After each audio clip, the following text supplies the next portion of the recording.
this. Ladies and gentlemen, are you ready to rumble?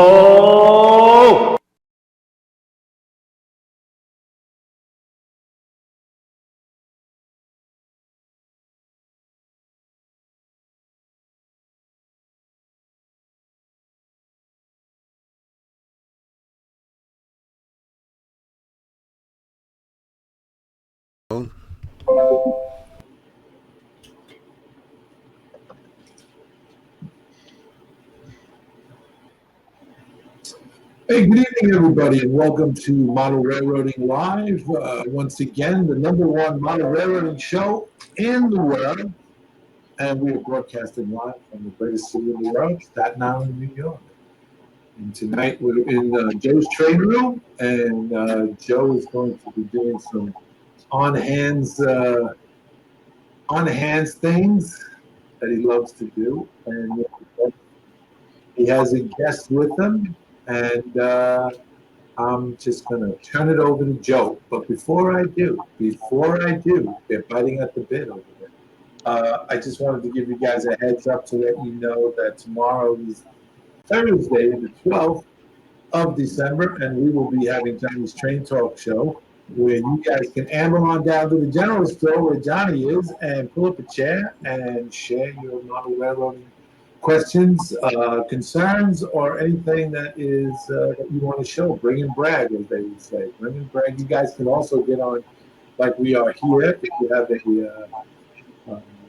camera, good internet, you can get on this as well and share the stuff that you're making or about to make, scratch building, or whatever it is, model railroad related. So that's tomorrow night, 9 p.m. Eastern Standard Time. That's Johnny's Train Talk show on Thursday the 12th. And what's that? And before I give it to Joe, speaking for my illustrious director, producer, and all-around good guy, is John. Go ahead, John. Take over. I just want to let everybody know YouTube is buffering pretty bad. So what you want to do is go up to your viewer. You'll see the red line. Go over to the right-hand side and come put the cursor on it. Run it back to about 50 seconds or so. Click on that, see if that don't help the buffering. If not, sorry guys, you'll have to complain to YouTube. Now you can have it, Bill. Well, thank you, John, for that technical information that we have now understood that YouTube will be buffering tonight. So guys, be aware what's going on. So hit that refresh button if you see that little icon circle coming up. So just hello to everybody out there. Dave Piper, Dale, PRR Guy Bass, Sparky, you are naked for Andrew Gilmore. Good morning, sir. And to who else? Dave Piper. John 2618, Don Piper, MHO Junction. Charles Kirch is out there. Hello, Charles. Touch of the Brush model weathering. Hey, Joe. D. John 26. Michael Conley's there. Hello, Mike, Brian W. Okay, so without further ado, we are in Joe's train room, and we'd like to give it over to Joe today. We have a guest with us. So go ahead, Joe, take over. Good evening, everybody. How are you doing, Bill? I'm well, Joe. Thank you for asking. I woke up this morning, so that's a good thing. Yeah, right? Yeah. So, we're, as everybody knows, this is going to be my last one for a little while. So I wanted to do a topic and get back in down in the spray booth. And I've been getting a lot of questions on my channel and emails and stuff about, equipment and care and techniques for airbrushing. So I thought, let's go ahead and do another airbrush clinic here on the channel. And figured I'd bring along the person who I think is the most knowledgeable that I can think of about airbrushing, and I brought the great Mudfather with us. So, hello, Ralph. How are you tonight? I'm good. Good. So, the way I'm going to kick it off is I'm going to go over some of the equipment that I'm using for my airbrush. First off, I make sure you always have some kind of spray booth. I have a good spray booth that that I got from somebody I know, and it's piped in, so I evacuate all my fumes out. So because you're down in a basement, you don't want to be clouding it up down here, and it's a safety concern. So you always want to make sure you have some kind of ventilation when you're airbrushing. So got the airbrush, and then I'm using a compressor. I'm using I forget the brand. I got it from Micromart, and it's kind of like a posh copy. It's got a little 1 gallon, a little half-gallon tank on it, holds a reservoir, and there it is. You can hear it. So now, the advantages of having a compressor with a tank on it is that you avoid that surging that you get when you're spraying. A lot of, I remember before I got this, I used to use the little Badger pump, and you would get that pulsing in your airbrushing. So, having a tank really is kind of the next step forward to getting a good, smooth, clean shoot when you're doing paint. The other thing is I have a regulator on there so I can adjust my pressure. Right now, what am I set at? I think I'm set at like 30 pounds right now. And I have a moisture trap on the bottom of the regulator, and that allows you to get all the particulates out of the air. Because when you compress air, if there's any oils in the air that's brought into the compressor, that'll get into the airstream, and you don't want those oils, especially if you're using like an acrylic paint. The other thing is it gets any kind of little junk and gets collected in that first separator, so it doesn't go down your airline and clog up your hose or your brush. The other thing that I have on mine is got about this much hose, about 2 foot or so, and then I have an inline separator as well. And that's just a little extra to catch any kind of moisture or oil that's in there. So, and then you can press this and it bleeds it out. You want to have about, they say about a foot or so after the separator before the brush. So that's what this is. This was all pre-made. I got this, I think I got this with the compressor. I think it was by the same company that did the compressor. I don't really remember. But so that's how I have my setup. And I'm using a Badger 155 Anthem. It's an internal mix siphon draw off the bottom, dual action. So what a dual action means on an airbrush, if you press this down, that gives you the airflow out from the line. And as you draw this back, it pulls your needle and allows the flow rate of paint to expel out. So you're doing 2 steps here. You can control your air pressure and you can control your paint flow in the same. And that's what a dual action does. So, and that's the setup that I'm running. Very, very reliable brush that I have here, the Badger 155 Anthem. I've had this for about 15 years. In fact, I was telling Ralph that I have rebuilt this thing probably from the ground up about twice because Badger is very good with its parts. And I think that's important when you're picking out an airbrush. So, Ralph, why don't you go ahead and tell everybody what you're using? Okay. I have 2 compressors. I have one that I use. The one I use most often is originally designed for pneumatic tools in the shop, but I have it in the house. And when I'm down here alone doing stuff, I start off, there's no sound of the compressor or anything else. And all of a sudden it comes on and scares the crap out of you.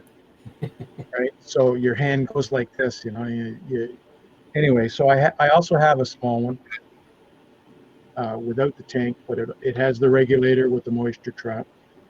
The moisture trap at this point, I don't know whether you've heard this or not, Bill, Bill. The moisture trap here really, it doesn't do much except for any moisture coming back down the line. Okay. What happens when you compress air, it goes into the cylinder and it heats up. And when air is heated up, it holds more moisture. And it takes a while to cool it off. So in your line, in my line anyway, I have the it just stretches right out the coil. It tends to cool off. And my other moisture trap is up here. And I think it was not last year, the year before, I was doing some work right here with the small compressor, middle of summer. It's raining outside. That's usually not a good time to airbrush when it's raining because the moisture in the air. I had to end up cleaning this about 5 times before I was finished a 10-minute job. There was that much moisture. So I have, this was originally designed by Iwata. I have an Iwata brush. I have 2 Badger brushes, and I have a brush that came with the compressor.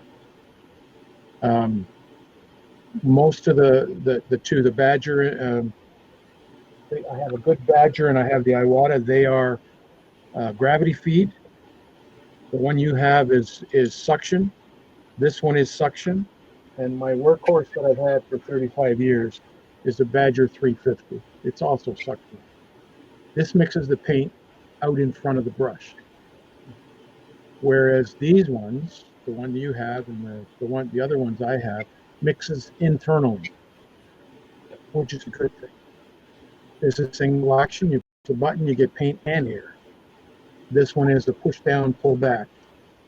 And like yours, it has this attachment here where you can loosen it off, pull your needle and so on, and you can adjust it so you can only go so far if you're doing very small stuff.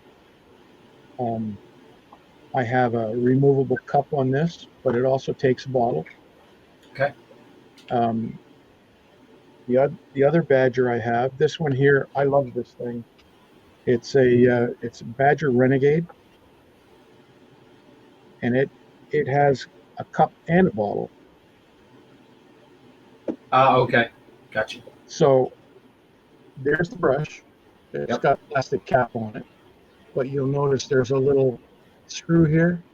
It's filling a hole on this side, but the hole's on the other side, and that's where the cup goes in if I want to use a cup. Or the bottle goes in there if I want to use a bottle. So it's both suction and gravity. Nice. I like that. And again, it has the thing at the back here that you can adjust it so that you can only pull the needle so far back. So if I tighten this in, I can only go a little bit. If I loosen it back off again, I can go the full swing. This thing is great. I kind of wish that I only got the cup, the gravity feed. Okay. The bottle's great when you're doing a lot of work and you don't want to keep changing and adding paint to the cup. But the bottle gets in the way sometimes when you want to get down close. Yes. Yes. So you have to pick and choose. The other thing I have on all my brushes is a quick release. Just pushes on. I like that. That's one thing I don't have. I like that. I can change brush at any time. And another good thing to have is a paint pot. Yeah. So your brush will sit in here like that when you're not using it. And then if you have paint in the cup and you want to get rid of it, rather than put it back in the paint jar, because then you're going to contaminate the paint with whatever you've mixed it with, you spray it into here and you do your cleaning in here. So you're not doing it in the air or into your spray booth or whatever. You do it in here. There's a little vent here, lets the air out, but it captures all of the crap that comes out of the brush. You can see the bottom of this is kind of dirty. Yeah. Let's pause real quick. Bill, you got anything for us? Well, I have you on Naked Forces. Ralph has more airbrushes than I have boxcars. I didn't show it. These two are the first two that I had. This one I bought. This one I stole from my work. They're both gravity feed. They're both single action. One's a Pache, the other one's a Badger. No. And this one here, you've got more adjustment in it. This has adjustment, but it's not as fine as this one. It's probably about $50 more than this one too. So Does the I have two questions. On the double tap airbrush, when tightening down the back screw to make so the button won't go back, would that be used for drawing or like lines or something? first of all, it pays to get practice and get used to your airbrush, right? So Okay. you know exactly where to pull it to get it to do whatever you want, and you practice up close, you practice back here, and when you're up close and you get to that, you just adjust it until you get it where you want it, and then you can constantly go to that point to continually do that same size line if that's what you're doing. Right. And that comes in great when you're working on structures and so on. Not so much on painting a car, because when you're painting a car, you want to get the whole coverage. Right. And usually, Go ahead, I'm about sorry. 6 to 8 inches away from your subject. Otherwise, if you're doing real fine stuff, you can get as close as a ½ inch away. Right. Dale PRL Guy Bill says, what would you guys recommend for a good brush to learn on for someone just starting to airbrush? So first off, before I answer that question, I was laughing when Ralph held up his paint pot. I just learned something. So I have the same exact pot that you have. There you go. Notice what's missing? The holder. I just realized what it was when I saw you doing it. I've been using this thing without that holder for 3 years now. There you go. The more you live, the longer you learn. Yeah. So, okay. So I'm going to throw my 2 cents in on Dale's question. When you go to Ralph and I actually had this conversation a couple days ago. When you go out there and you pick out an airbrush, you got to go out there. You want to get a brush that has good part support. I think that is the biggest key when you're going out there and dropping some money on a good brush. And I'm also the kind of person that when I go out there to buy a tool to do a job, I don't cheap out. I spend my max amount of budget that I can and get the best tool possible. So when you go out shopping for an airbrush, spend the max amount that you can to get a good brush and make sure it has good part support, because it'll last a long, long time. This Badger that I'm using, 15 years, and it's still going strong. And I don't have any idea of replacing it. So, and don't be afraid to say, oh, I don't know how to use a dual action, so I don't want to buy one. Or I've never airbrushed, so I don't want to get into a dual action, because it's a learning curve. Get a good brush, spend the money, and practice. You're going to get your brush. Even if I bought a new brush, I wouldn't sit down and airbrush of my prize model or do weathering on a brand new scale trains locomotive. I would do a couple rounds in the booth to just get used to it. So I think with that being said, not knowing how to use a dual action or something like that, you're going to practice before you start modeling. And I think the best way to do it is just do it. Yeah. Your turn. Dwight of Northern Star Railroad Line says, I keep a wet scrub pad dampened with windshield fluid or whatever to keep the tip wet, because all tips will dry. All right. What were you going to say there, Ralph? Well, we talk about Badger. Badger has good support to it. Like I said, this is 35 years old. I've replaced 2 O-rings on it. That's it. And it keeps on going. It's like a Timex watch, right? Yep. You can spend, and I was talking to Joe about this the other day. You can spend a horrendous amount on a single brush, and then not like it because it doesn't suit you, or you can't seem to get a hold of how it works right. or you can buy a low-end brush and it works fine for you, or something in between. If you can't afford it when you want your brush, save a little bit and go out. The one that I suggest is the Badger Patriot 105, or the one that Joe had. The Patriot 105 has a cup, so it's gravity feed. Joe's is a suction feed. That's the difference between the two. Everything else is the same. It mixes internally, and it's dual action. And you have all the control on the. Yeah. Adrian Gaston says, just sit with the airbrush holding at different levels when you're not doing anything to get your muscles used to the position so they can get used to it and get a memory. True. Touch of the brush, weathering. I just faded 6 locomotives today because I had so much white mixed paint left over. There you go. Okay, Johnny says he has a Twitch question. Go ahead. All right, this is not about airbrushes or anything, but anyway, Daffy Sam Lake.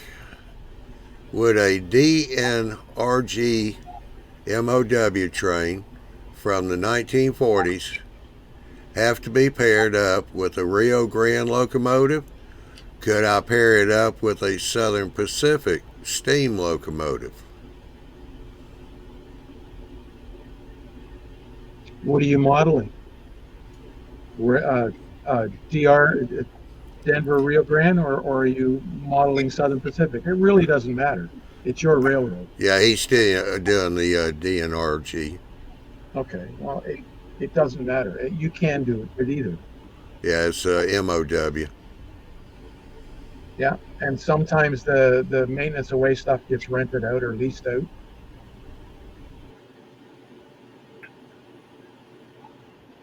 Okay. What's his name? You run what? Name 4. Hey, oh, Hey, you run naked 4 says, yo, don't be intimidated by it. Don't be your own worst enemy. A little time practicing on a piece of paper and you'll be shocked how quick you learn it. 10 minutes in and you'll be doing cool things. Then he goes on to say, a good dual action is the price of 3 quality train cars. I tend to agree with that. okay. Why are So they- the Patriot 105, you can get on, and probably it'll come up on sale just after Christmas or maybe before Christmas for around $100, plus or minus. When it's on sale, maybe Boxing Day, it might be under $100. That's the 105 Badger. For us non-Canadians, what is Boxing Day? I'm not a Canadian. I don't know what We is don't that? have Boxing Day. That's the day after Christmas. No, we do not have Boxing Day the day after Christmas. What we have, the day after Christmas is what we have is we return all the gifts that we got. That's what we do. No, we can't. That's why it's called Boxing Day. You put everything in a box, you take it back. I knew Boxing Day because I seen it on the calendar, but I just never knew what it was. Touch of the brush model weathering wants to know, what do you use to clean your airbrush after using True Color paint? True Color. True Color is thinned with acetone, if I remember correctly. Yeah, I think they have their own airbrush cleaner, don't they, Ralph? Yeah, they do. Unless you can go to Tamiya with the pink top on it.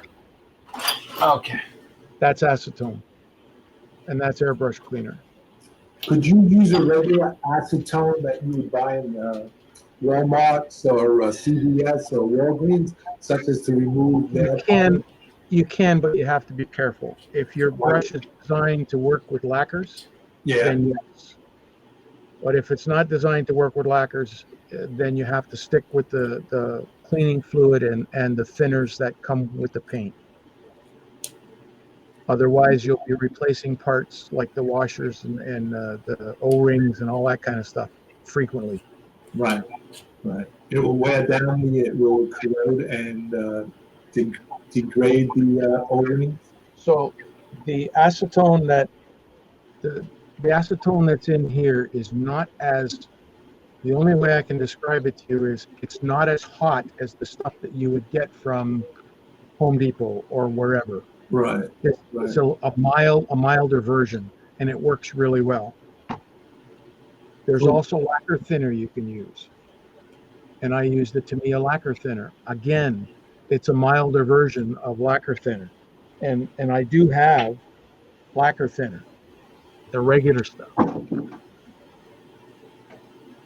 So this is real hot stuff. This is for doing auto body, for real cars and so on. But I use it because I use automotive paints.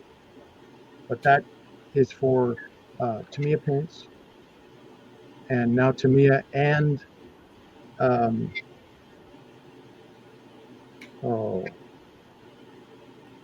AK Interactive have come up with lacquer paints. What would be the purpose of using a lacquer paint? On what would you use a lacquer paint? Well, if you remember when you probably first got into model railroading, most of the paints were all lacquer paints. Flow Quill was a lacquer paint, and they've switched over because of the volatility and the health hazard that's associated with it.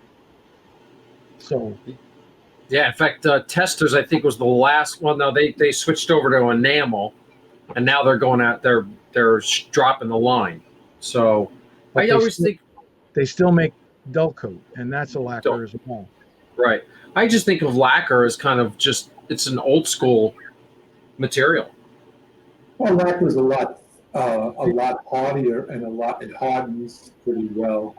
It does. It gets harder than the enamel. Plus, Right. it also bonds more with the plastic. It etches the plastic to bond to it. Right. What in regards? Vincent Sanders says my connection is choppy. Is there something I can do? Unfortunately, Vincent, there seems to be some problems with the buffering tonight from YouTube. So you can refresh the screen if you need to do that. And I do apologize for that. John 269 just used True Color Paint for the first time and was very happy with the results. Yeah, they lay down beautifully. And Joe and I got into that yesterday too. The different types of acrylic paints. Joe uses, what is it, Model Flex by Badger. Model Flex by Badger. Yes, sir. I use Model Flex. I also use Tamiya. I also use Microlux, which is an airbrushable paint. You just have to be careful when you mix your paints.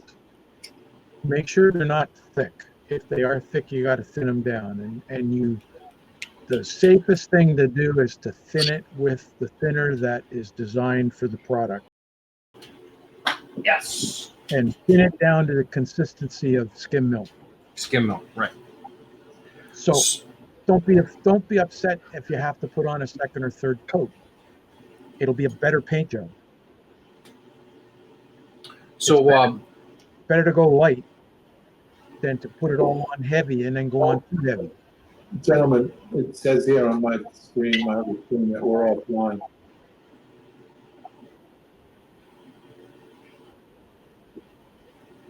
Everybody is saying that on Twitch as well, it's buffering and breaking. I'm back on. I see myself now. Railroad Line says I use Model Flex and Vallejo. Yeah, so I really like the Model Flex because it comes pre-thinned. And also the other thing I'll touch about, because I've learned this over the last year or so, is the Badger Model Flex bottles. It was a marketing ploy, was that you could always take the cap off, and the siphon bottle caps from Badger screw right in. Yep. So I've learned through trial and error and bad mistakes that I'm going to caution everybody not to do that. because I'm finding that these bottles get a lot of crud on the bottom, and it gets sucked up and stuck in the brush, and it leaves for a lot of cleaning. So what I do is I end up just transferring it anyway. There's a trick to that. There's a little screen attachment that you can get that goes over the tube, Okay. and it siphons out all the particulate. I find it a pain in the ass, but I transport as well. But there is that attachment. So the way I just kind of just tilt it and don't actually dump it all the way over, so that I get the crud still in the bottle and not into my spray bottle. Just like that. Flight of Northern Stars Railroad line says that he always stirs, not shaken. Bond, James Bond. Well, with that said, where's my bottle going? Let me ask a relevant question. Okay. Not that the questions haven't been relevant. What is the advantage of a rattle can as opposed to spray gun? You want that one, Joe, or you want me to go? You go ahead. Okay. Rattle can gives you just a basic spray. And sometimes it's great big globs. Smaller than a pump spray, but not as fine as an airbrush. The airbrush atomizes it much better. So Okay. when I do dull coat, I don't buy dull coat in the can, although I do have the dull coat can as a backup just in case I run out. I buy it in bottles and I mix it 50-50 with thinner, and that's how I apply my dull coat with my airbrush. Mm-hmm. So if you want to get a good atomization out of a can, there's a little trick that you can do, but you have to be careful. Okay. You take the can, which I have. This will do. This is a Tamiya can. This is the same thing. You go to your kitchen sink or a bathroom sink and you turn the water on. You make it as hot as you can get it. You stop the sink and you let the water build up so that you got 3/4 of the can submerged in water. While it's in the water, you just move it around like this. So you're doing two things. You're heating up the liquid that's in there and you're heating up the gas that's in there. Now when it comes out and you're going to spray it, it's going to spray at a higher pressure. It's going to atomize the paint that much finer because the nozzle is a fixed size, whereas you virtually change the size of the nozzle on an airbrush every time you pull the trigger back. Uh-huh. But on a can, you can't do that. It comes out through a predetermined size hole. Okay, that's So I'm gonna chime in on that. So before I do, I want to put this out there. No, this is not an exact science. Nope. Okay, there is probably 100 different ways to do each one of these steps, or when it comes to airbrushing, it's in more of an art form. It doesn't make it a process and figure out how to do it, and it'll all work out the same. We're all getting to the same result. We just take a different turn, maybe take a couple extra steps. So that's the thing that everybody needs to realize when you're hearing us give our opinions here. And our opinion, usually what we're giving is through experience. So if you're just a beginner, it's good to build up some knowledge from somebody who's had the experience and then play that against your own skills. Adrian Gadsden says, put an old needle in the cup, then pour the paint and let it fill your cup. Keep splashing air and crud from the bottom getting into the airbrush cup. Okay, I'm notorious for mixing my paint in my cup instead of in a container. So if I want to thin my paint or whatever, I first put about 5 drops of thinner so that the channel that goes out to the needle is thinner, not paint. Then I add the paint Then I add whatever amount of thinner I want to put in relation to the amount of paint that I put in. Usually around 60-40, 60 paint, 40 thinner. Sometimes it's 50-50, but I usually don't go thinner than that unless I'm doing a fade. So then once I've got it in there, I use a paintbrush. I stir it around a little bit. When I'm done, I then put my finger on the front of the nozzle and I push the air so that and pull it back like I'm going to apply paint, and it'll start to bubble inside the cup. So everything will mix together properly. And the first shot you make it off the model because there's still some thinner down in the channel. Right. So then once that thinner's gone, you're ready to go. And away you go with your paint. Do you do that on every time you go to pour paint in? Just about. I have some bottles of paint that are already mixed the way I wanted them. So then I just pour it into the cup. Well, what I'm asking is, if you start out with 5 drops and say into the paint, and you're painting a boxcar, and then the tub, the cup is empty, now you're going to refill it again. Do you still go and do the same process again with 5 drops of thinner, then the paint, or is the 5 first drops you put in sufficient? It's every time I put paint in that's unmixed. So if I'm using a paint that's already mixed, I don't put the thinner in first. Right. But if it's unmixed, I haven't got thinner in it yet, I'll put it into the cup every time. 5 drops, put my paint, and then put the amount of thinner I want to go with it. Okay. Andrew Gasson says all these tips come down to practice and common sense. All right, so I'm going to throw some paint through my brush while we're talking because I want to show her. Oh, Are latex gloves a sizable thing? That's the wrong word. Would it be a practical thing to do to wear rubber gloves while airbrushing? Yeah. hey, Well, I do. it depends on how you're affected by the paint and what paint you're using. Acrylics, they're going to wash off easily. Enamels and so on, people might be affected. They might be allergic to things that are in the paint. So Okay. it's best to have a glove.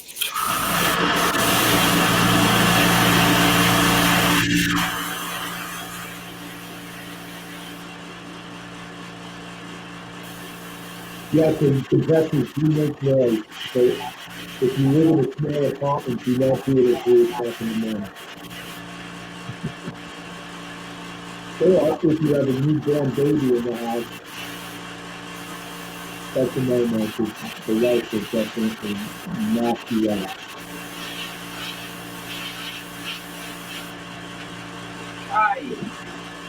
Well, now he's cursing. Stuck to my hand.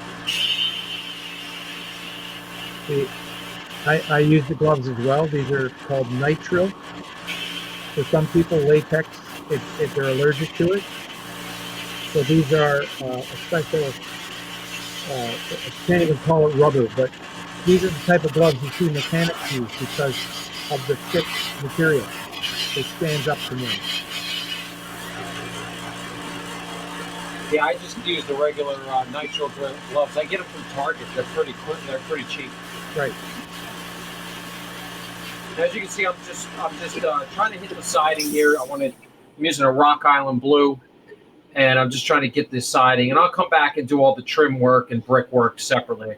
I just want to lay a nice even coat down, and that's why I wear the gloves, because I'm kind of holding it. Because these little in-scale buildings, when you put them on the turntable, they have a tendency to drift when you're airbrushing. So that's why I just pick it up from the inside. Yeah. There's a box for the gloves.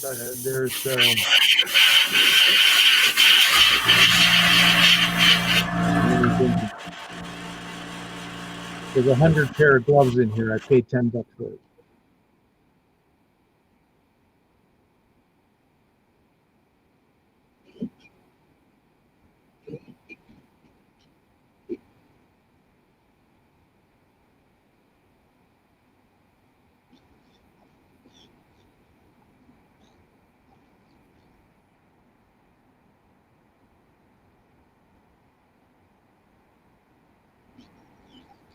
Can hear you.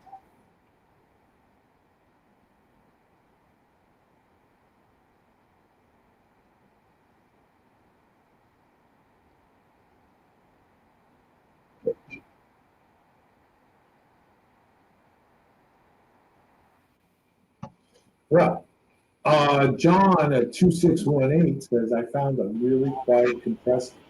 I live in an apartment, can't even hear it from the next room.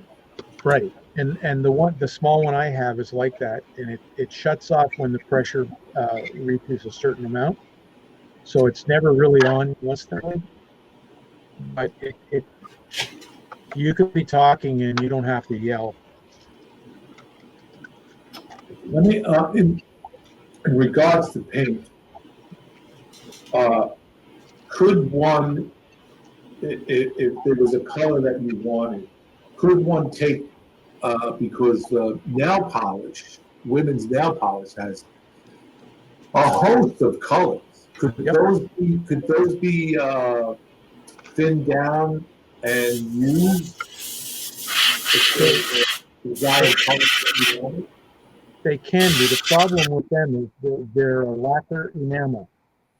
Mm-hmm. They're a gloss lacquer. So to thin them down would mean you'd have to put a whole bunch of lacquer in it to thin it down. Right, so you'd have to thin it down quite a bit. Yep. Yeah. Because it's pretty thick the way it is in the bottle. Yes. Right, I cut my mic down, so hopefully that's not too loud now. The other thing, Bill, that I use for my paint jars, and only in the plastic jars, not the glass jars. And don't ask me how I know this. I take little steel ball bearings, stainless steel ball bearings. Hold on, And hold on a minute. Un momento. When you put bearings in the paint? Yes, I was putting. This is from a BB gun. I was putting these in. They look like copper, but they're not. They're only copper coated steel. And it was a good thing the paints that I put it in were rusty color paints anyway, Right, because these went rusty. right. So I got these. These are stainless steel, and I add one to each paint bottle in the plastic jar only. I had it in a glass jar, and it was a Tamiya jar, and it's glass, and you can imagine doing this and the steel ball bearing constantly hitting the bottom of the jar. Eventually, the bottom cracked, Yeah. and I was covered in paint. Ooh, hate when that happens, especially after the wife buys you a brand new shirt. Well, thank God I was in the basement, because if I was upstairs, you wouldn't be talking to me now, because I wouldn't be around. Yeah. You probably wouldn't have seen your wife for a couple of weeks until the swelling around your eyes went down. That's right. All right. So I shot some paint. The key is now is we got to clean the brush. So I use my Badger I use Vallejo airbrush cleaner. Sorry. Yep. It works. Here you go, Alex. So I just load it up in my little bottle. I'll take off my paint bottle here. Put that aside. And I'm going to dump it into the thing. The paint bottle. Yeah, I got to get the. Adrian Gadsden says, my compressor is pretty quiet, but I may add a secondary tank to draw from it when I really get into my building and detailed work. And you run naked, or why are you naked? I was shopping around on there earlier, and you can get sheets of styrene and 4x8 foot sheets really cheap.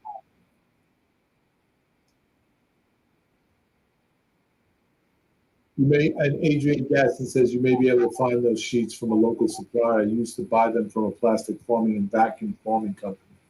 Yeah. That's a good way to buy it too. Yeah. A lot of plastic. If you can use that much, then go ahead and buy it in that size, 4x8 feet.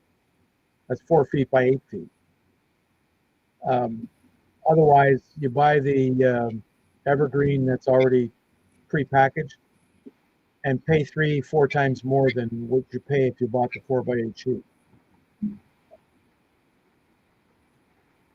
Thing shuts up. Okay. So now what I do is I take the a little paper towel, I'll hold it up against my tip, and blow that stuff out of the bottom pickup tube. See that little paint? Because or else that'll dry up in there and get all crudded up. Now I like to do is just take my needle gently now because I don't want to dump the parts all over. I give it a little wipe down. Because what happens if there's paint on this needle in here, when you put it back in the brush, it'll dry up and it'll get stuck. And then I just put my needle back in. Needle juice. Oh, I was all right. Yeah. Just don't say it 3 times in a row. Yeah. It's off camera. Shit. It's okay. Badger makes a product called Reg Dab, which basically is Badger spelled backwards. And it's called needle juice. There we go. There it is. Boom. All you need is a drop on your index finger, rub it together with your thumb, and pass the needle through it. And go from the back of the needle out to the point. Don't go the other way or you'll be sticking the needle through your finger. Ouch. A few times and it's good to go. And then what it does is it stops the paint from drying on the needle. Now we'll put it back in.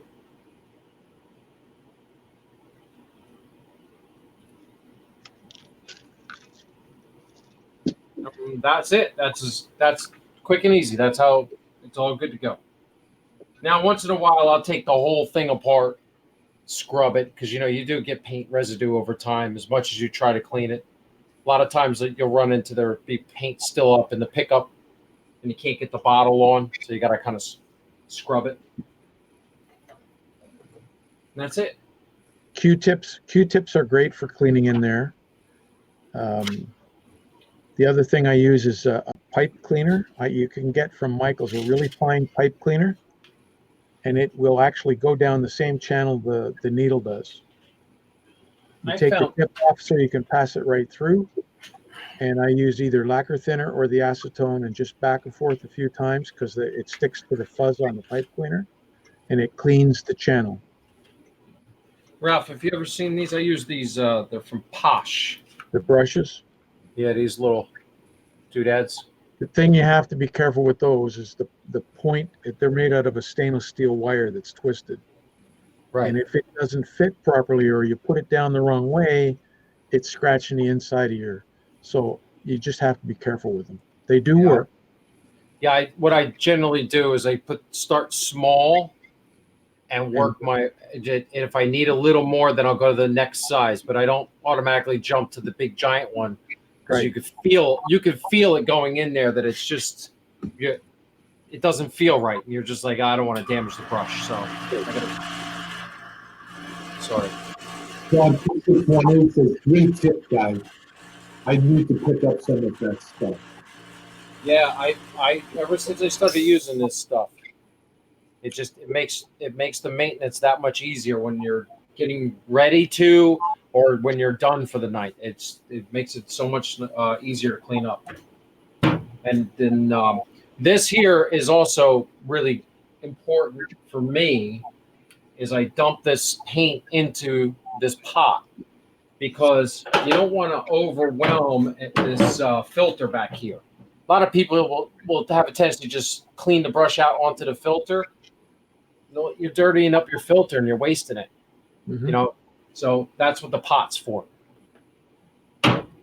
Now, Joe, explain that. What kind of a booth is that, and what is the exact purpose of the booth?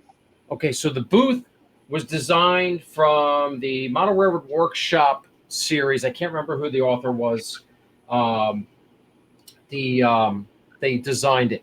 So there's two different styles of booth. There's what's called a cross draft, which is this. And what that means is the evacuation goes across the work surface. And then there's a bottom draft where the filter material and stuff would be on the bottom, and it draws the paint fumes out through the bottom.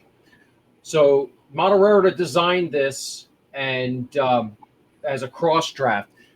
When you read into the article, they actually did a lot of the math of airflow based upon I can't remember the size of the motor, but I found the exact same size motor, and it has the proper flow to evacuate all of the bad stuff and keep it inside of the booth. See, if you don't have enough flow, the tendency will be for the fumes to roll out, and you don't want the roll out because then it's coming right in your face. So that's how Model Railroad designed this, and apparently they did all the math computations to make sure that with that blower at this size opening that it constantly is drawing out. So this filter media here, and what this does is it catches all the particulate, the paint particulates, from going into the motor, because you don't want that motor getting clogged up with all that paint particulate, because after a year or two the motor's going to be shot because it's going to be full of paint. The second thing is, if you're using a lacquer-based thinner or lacquer-based products, you definitely don't want the lacquer-based products going into the motor because you run risk of an explosion. So that's what this is for. And this is just a furnace filter. Okay.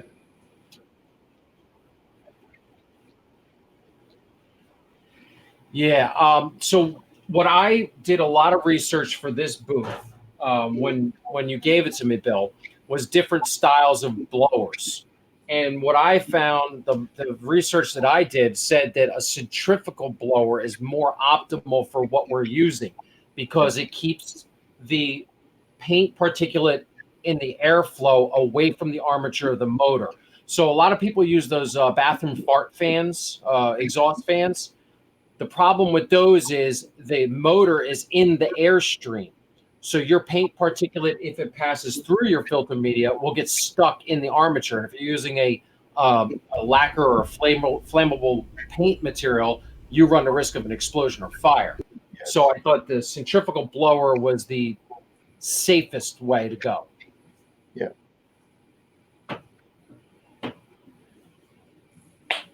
Okay. You have that when you're painting. Is that always on? Yes, this is always on. I mean, the fan itself came off of it's a company, I think it was Dana. Dana was the name of the company that manufactured this blower, and it's from a wood pellet stove. And it's I think it's rated for 543 CFMs.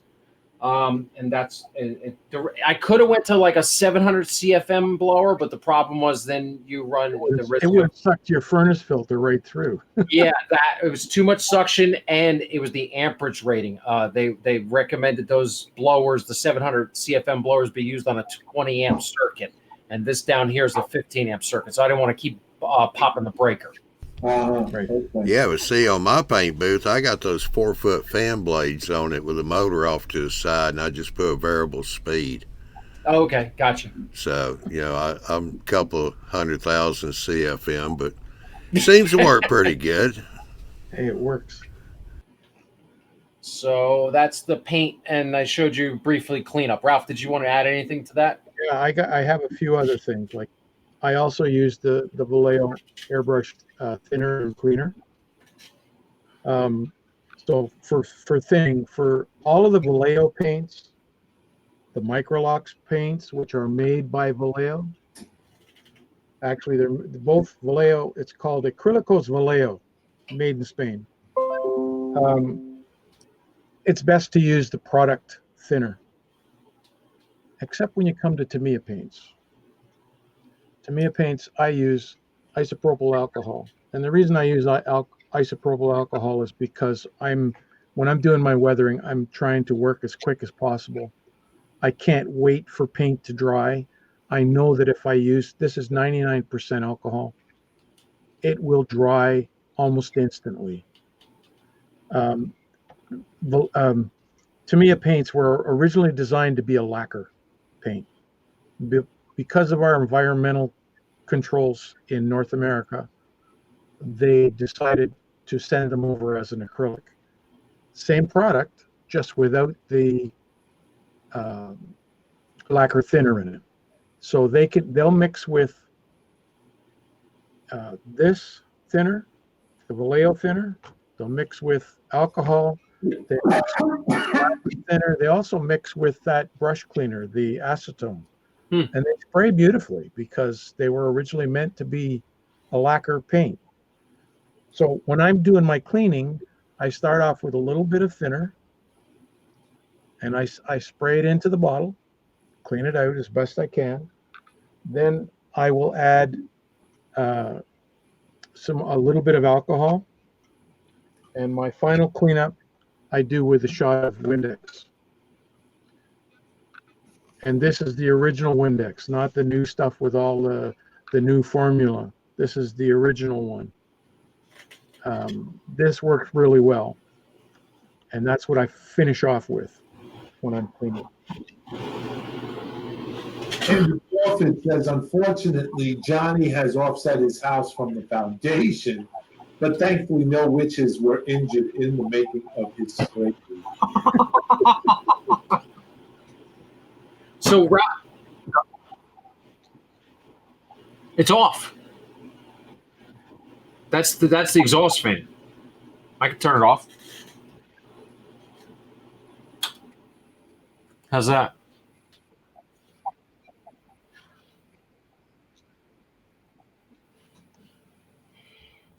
So the question I was going to ask you, Ralph, is with the Model Flex, when I'm doing like dusting and stuff, when I'm doing weathering, I use a couple drops of alcohol. What do you think about that? To kind of thin it out a little. With any kind of acrylic and alcohol, you have to test it first. I've had the situation with my water brush where, like I said, I mix in the cup. I had the paint in there. I put the alcohol in. I stirred it up, made the air come up, and when I went to spray it, nothing came out. And when I looked in the cup, it looked fine. But when I tipped it like this, the paint in there didn't stay level. It went with the cup. And when I went like that, nothing came out. It had turned to Jello. Wow. So you have to be careful when you mix alcohol with something. And the same with waters. Some acrylics, when you add water to them, the paint actually separates from the liquid. So you have all the paint pigment just drops to the bottom. So you have to test it in a cup beforehand, before you start doing it. Model Flex, if you're doing it and it's working for you, obviously it doesn't mind the alcohol. Yeah. I'm just putting like in one little cup, I'll put like 2 drops. Just 2 little. That's all it takes to make it turn yellow. It took me 4.5 hours to clean this. Oh, that happened. That stinks. So like we were talking about, Ralph, is once I've gotten to the point now where it's so comfortable for me to spray in the booth down here, and that I think nothing of just spraying everything with my airbrush. So yep. Eventually when you do pick it up and you do become comfortable, it is that easy. So I don't think anybody should be worried about not being able to learn it, because it just takes time, practice, repetitions. Yeah, practice, and the more you practice, the better you get. The better you get, the more confidence you build. The more confidence you build, you're ready to tackle anything. Yeah, Andrew Gaston says, I usually test the mix in a little cup before putting it in the airbrush cup. Yeah. Like it only takes a few drops of paint, a few drops or a drop of alcohol. And if that stays a nice thin consistency without gelling up, you're good to go. Because if it's going to turn to a real gummy mess, it's going to happen in less than 30 seconds. So what I do is, if I use like this here, this is a sand. So what I tried to do, and Bill, you'll remember this. Remember a couple of years ago when we were doing the locomotive shop, that my favorite paint ever was a Folkwill, or not, was it Folkwill? Or polyus sand. And it had like a translucent effect where you could really make something look dusty, and really good paint. Of course, they don't make it anymore. And so I found this sand, if I put 2 drops of alcohol in the cup full of this, that it kind of just makes that paint just have a little translucent effect itself. So it doesn't, so you're not getting an even coverage. So you can do a nice dusting on a locomotive. So that's where I came up with it. So the difference between Modelfleck and any other acrylic, except for Vallejo paints, you get Vallejo Model Air, and where is it?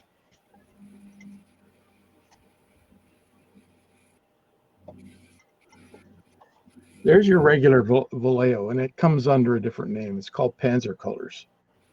Okay. Okay, this stuff has to be really thin. It's thick. This is the Vallejo Model Air, and this supposedly is designed to put right in the cup and spray. But like I was saying before, I like to thin it a little bit and do 2 coats instead of 1. And this stuff works well when you use their thinner. It's already thin to start with. What would you thin it with?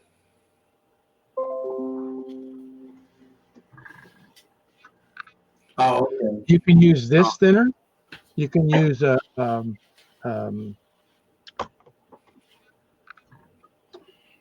there's another one that's by Testers, Universal Thinner. What drop? Just a couple of drops. And they say this is universal thinners because there's glycols and things like that in the paint that you want, that this mixes with, and that's what thins it out. Okay. Good. How are we doing on comments there, Bill? Andrew Gasson says Poly S was a great brand, but you can't get it anymore. And he also states that you have a few left of Poly S. He still has Poly S. Yeah, so I had an old bottle of Poly S, and I wanted to shoot it that night, like a day before that show, and it had evaporated and turned into just a mess, and I ended up coating the whole locomotive. Looked like a snowstorm. Oh, geez. Yeah, instead of, because that Poly S dust sand mixture was supposed to make it look dusty, Right. but it made it look snowy. Okay, I'm going to show you one thing. I was showing this to Joe yesterday. I have an N-scale project that I'm doing for one of the guys on the chat, on our regular chat. It's an N-scale locomotive that I've done the masking on, and I'm masking it for CSX. And there, you should be able to see how it turned out. No. Beautiful. I'm like I say, I'm not an N-scale guy, but with the proper time to put into masking it and so on, you can pretty well do a good job. I have, these are Tamiya paints, or tapes, masking tape, different sizes. You can use all kinds of different tape. You can buy a regular, I get this stuff, this automotive masking tape. It has a real stick to it. But if you're going to use this type of tape, you have to use a good primer that's not going to peel off with it. And the primer I use is this stuff by Badger. It's called Stynylrez.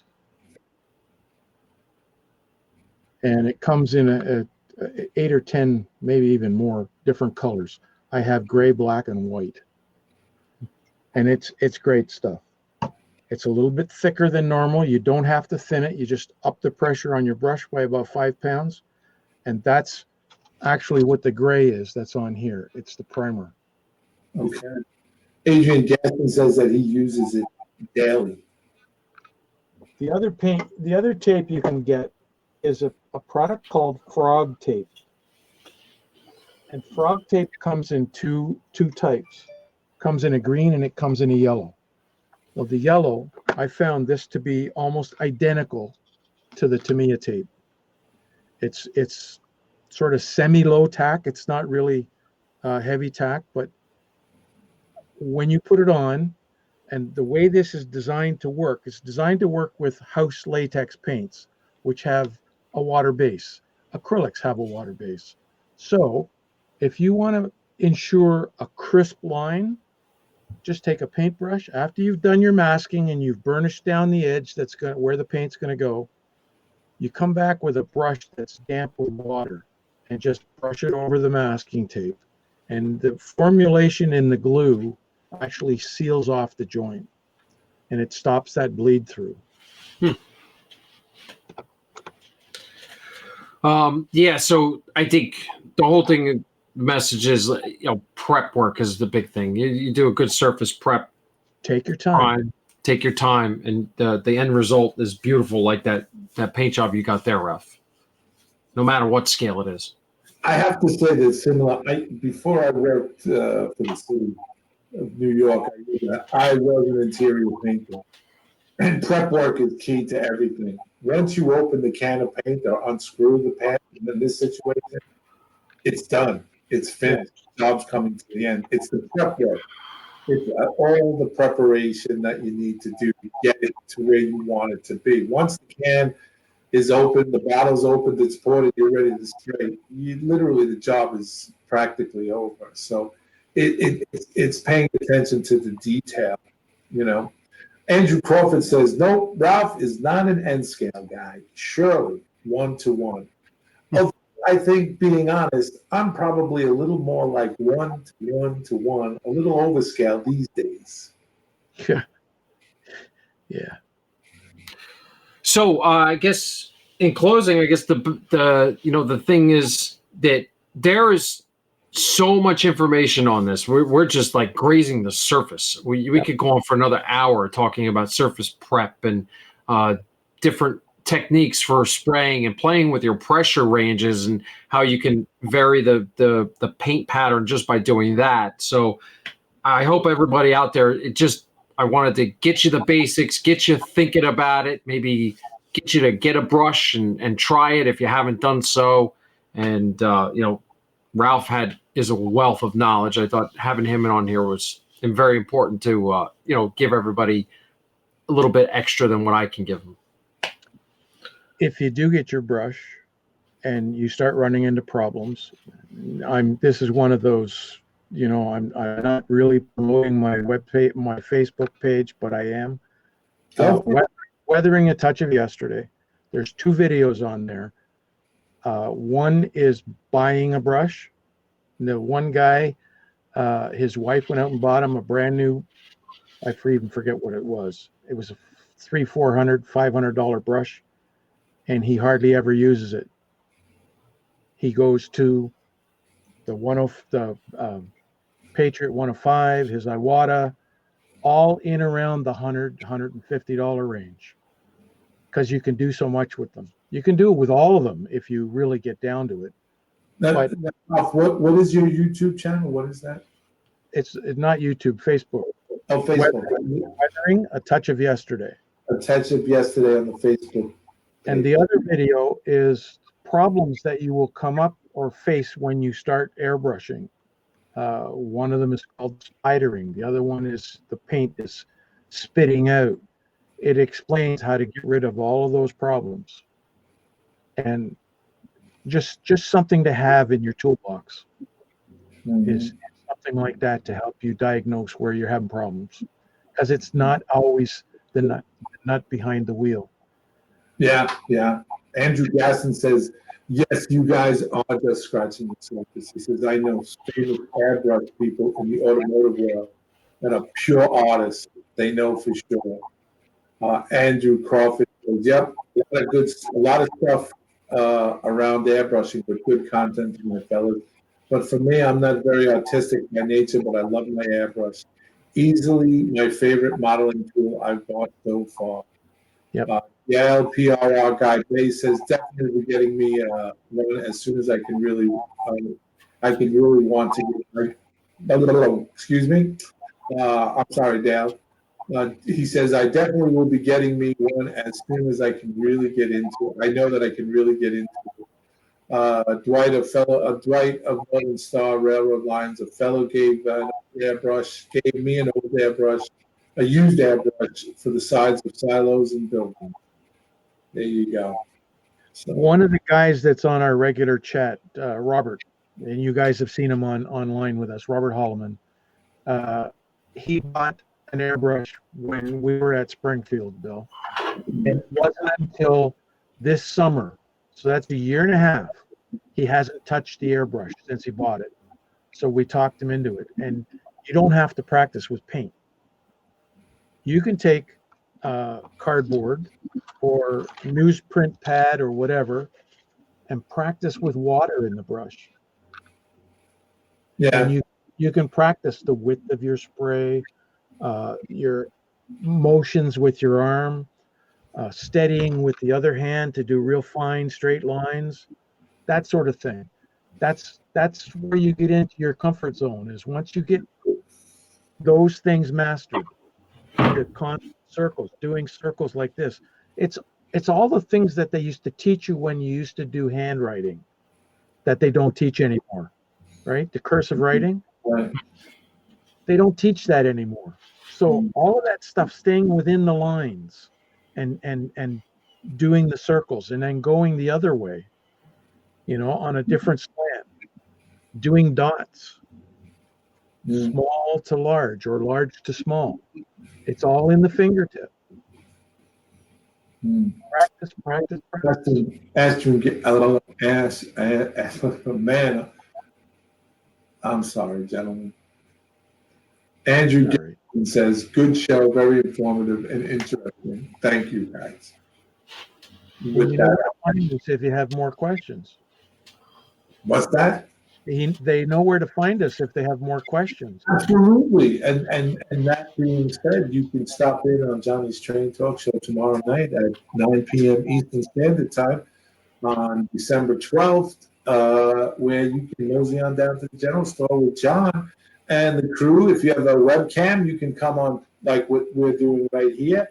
It's a free open source that you can come on if you have a project that you're working on or questions relating from tonight's show on there. Ralph is usually on there, and you can ask him a ton of questions, and it's open to if you have a webcam and good internet, you can get on with these guys and share your projects.